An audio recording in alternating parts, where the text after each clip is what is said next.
নমস্কার বন্ধুরা, আজকে আবার নতুন একটা রেসিপি নিয়ে এসেছি। আজকের রেসিপি দেখে বুঝতে পেলে কি জানি না, চলো বলে দিই। আজকে করেছি আচারি পটল, কিন্তু কোনো আচার দিয়ে নয়। কিভাবে করেছি চলো দেখে নেওয়া যাক।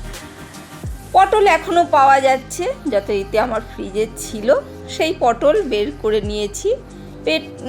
বের করে কেটে ছাড়িয়ে ছোট ছোট টুকরো করে রেখেছি। এইদিকে একটা মশলা করে নিই, চলো। 5 ফোড়ন দিয়েছি, তার মধ্যে দিয়ে দিচ্ছি মৌরি। যতটা 5 ফোড়ন দিয়েছি ততটাই মৌরি দিলাম, ততটাই জিরে দিলাম, একটা শুকনো লঙ্কা দিয়েছি। ব্যাস, সেটাকে কড়াইয়ের মধ্যে হালকা করে ভেজে নিচ্ছি। খুব সুন্দর করে হালকা করে ভেজে নিতে হবে। এই যে ভেজে আমি শিলনোড়ার মধ্যে নিয়ে নিয়েছি, এটাকে গুঁড়ো করে নেব। আর এই দিকে আমি কড়াইতে সর্ষের তেল দিচ্ছি, যেহেতু আচারি সেহেতু সর্ষের তেল দিয়ে হবে। আচার জমানো হচ্ছে না এখানে, বা জমিয়ে রাখার বা বয়েমে করে রাখতে হবে সেরকম নয়, এটা করে খেয়ে নিতেই হবে। চলো, সর্ষের তেলের মধ্যে বেশ খানিকটাই দিলাম, ওর মধ্যে শুকনো লঙ্কা দিলাম 2টো, আর 5 ফোড়ন আবার একটু বেশি করে দিলাম। বেশ সুন্দর করে একটা গন্ধ ছাড়বে, তখনই পটলগুলো দিয়ে দিতে হবে। পটলগুলো দিয়ে ভালো করে হালকা করে নাড়াচাড়া করতে হবে। আর মশলাটা একটা আচারের একটা স্বাদ আনবে বলে ওই মশলাটা আমি গুঁড়ো করব। আচারের মশলা আরও কিছু মশলা পড়ে, কিন্তু আমি এই মশলাটা মানে এই পটলের তরকারিটার ক্ষেত্রে একদম বেস্ট। একদম দেখবে একদম আচারের একটা সুন্দর টেস্ট আসবে। আমি শিলনোড়াতে গুঁড়ো করে নিচ্ছি, তোমরা মিক্সিতেও করে নিতে পারো। আর আমার মিক্সিটা মানে বাটিটা একটু খারাপ হয়েছে, ছোট বাটিটা, সেই জন্যে এখন কিছু করার নেই, শিলনোড়াটাই ভরসা, তাই শিলনোড়ায় গুঁড়ো করে নিচ্ছি। আর আচারের মশলা টশলাগুলো শিলনোড়ায় গুঁড়ো করলে বেশ ভালোই লাগে। আর যেহেতু ভাজা হয়েছে তো সেহেতু গুঁড়ো করতে বেশি পরিশ্রম লাগে না। আগে মা ঠাকুমারা যখন মানে তেল আচার জমাতো, দেখবে শিলনোড়া বা হামানদিস্তাতে খুব সুন্দরভাবে কিন্তু গুঁড়ো করতো। আর রেসিপিটা দেখছো যখন, নিশ্চয়ই ভালো লাগছে বলে দেখছো, এতক্ষণ রয়েছো সঙ্গে, তাহলে আমাকে চ্যানেলটাকে সাবস্ক্রাইব করে দিও। এই রকম নানা ধরনের নতুন ভিডিও পেয়ে যাবে। এদিকে দেখো, পটলগুলো বেশ হালকা করে ভাজা হয়ে এসেছে। বেশ সুন্দরভাবে ভাজতে হবে, যাতে পটলের মধ্যে যে জলটা রয়েছে সেইটা শুকিয়ে আসে।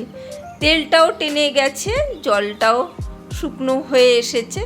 সেইভাবে খুব সুন্দরভাবে পটলগুলোকে কাঁচা রাখা যাবে না, সেই জন্যে মিডিয়াম ফ্লেমে, ওদিকে যখন গুঁড়ো করছিলাম মিডিয়াম ফ্লেম রেখে ভাজা ভাজা করার চেষ্টা করছি, যাতে আবার পুড়ে না যায়।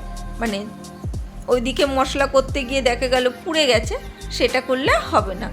আর এদিকে এই দেখো, আম কেটে রেখেছি, টক আম, আর পেঁয়াজটা একটু কম, তার চেয়ে টক আমটা একটু বেশি, সরু সরু করে, দুটোই সরু করে কেটেছি আর একসাথেই দিয়ে দিলাম।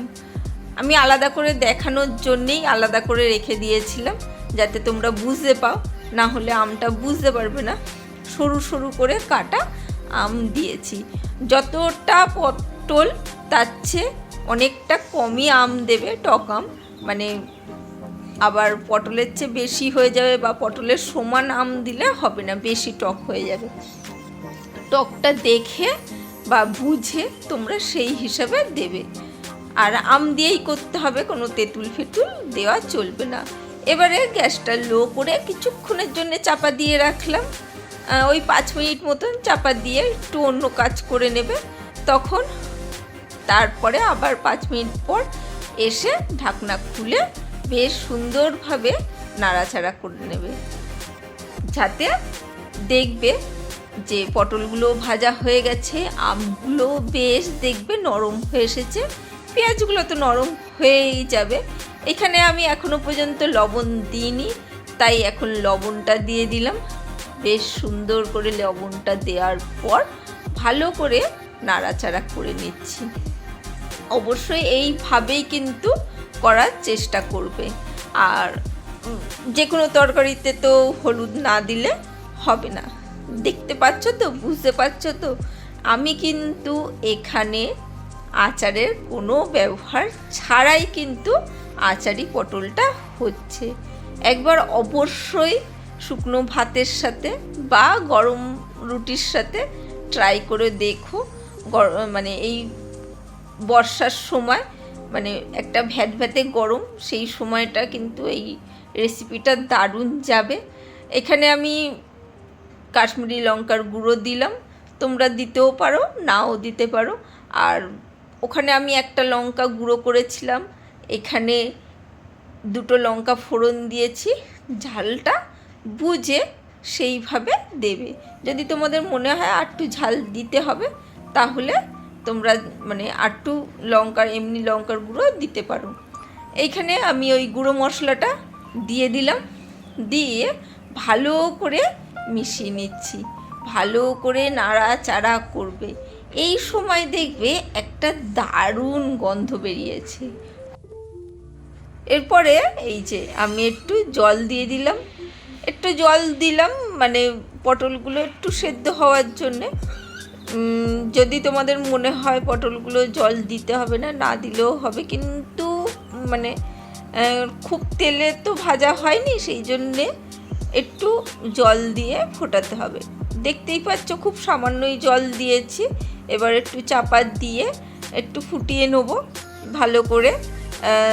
মানে বেশি আস্তে দিয়ে লো ফ্লেমে ফোটাতে হবে না, মিডিয়াম ফ্লেমেই ফুটিয়ে নেবে। দেখো জলটা বেশ শুকনো হয়ে গেছে। এই রকম অবস্থায় বেশ সুন্দরভাবে নাড়াচাড়া করে নিতে হবে। বেশ সুন্দর করে নাড়াচাড়া করে এখানে আমি একটু চিনি দিয়ে দিচ্ছি, 1 চামচের মতন। যেহেতু আম দেয়া রয়েছে, সেই জন্যে চিনিটা সেই আন্দাজ করে দিয়ে দেবে। যেমন মানে মিষ্টিটা আগে চিনিটা দিয়ে তোমরা চেক করে নেবে যে মিষ্টিটা আর দিতে হবে কি। গ্যাসের ফ্লেমটা আমি লোতে রেখেছিলাম, তারপরে আবার একটু জোরে দিয়ে দিলাম। নাড়াচাড়া করে চিনিটা গলা পর্যন্ত আমি অপেক্ষা করব অবশ্যই, কারণ চিনিটা না গুলে গেলে মানে বোঝা যাবে না তরকারির স্বাদটা ঠিকঠাক হলো কিনা, মিষ্টিটা ঠিক অংশ পড়েছে কিনা। আর এখানে লাস্টে একটু আমচুর পাউডার দিয়ে দিচ্ছি, দিয়ে ভালো করে নাড়াচাড়া করে নিতে হবে। সুন্দরভাবে নাড়াচাড়া করে এরপরে ওই যে গরম হোক আর ঠান্ডা, যেভাবে ইচ্ছা দিতে পারো। গরম রুটির সাথেও ভাল লাগবে, গরম ভাতের সাথেও ভাল লাগবে। আর যদি ভালো লাগে অবশ্যই কমেন্ট করে জানিও, আর লাইকটা দিতে ভুলে যেও না। আজকের জন্য টাটা, বাই বাই। আবার দেখা হবে অন্য কোনো দিন, অন্য কোনো ভিডিওতে।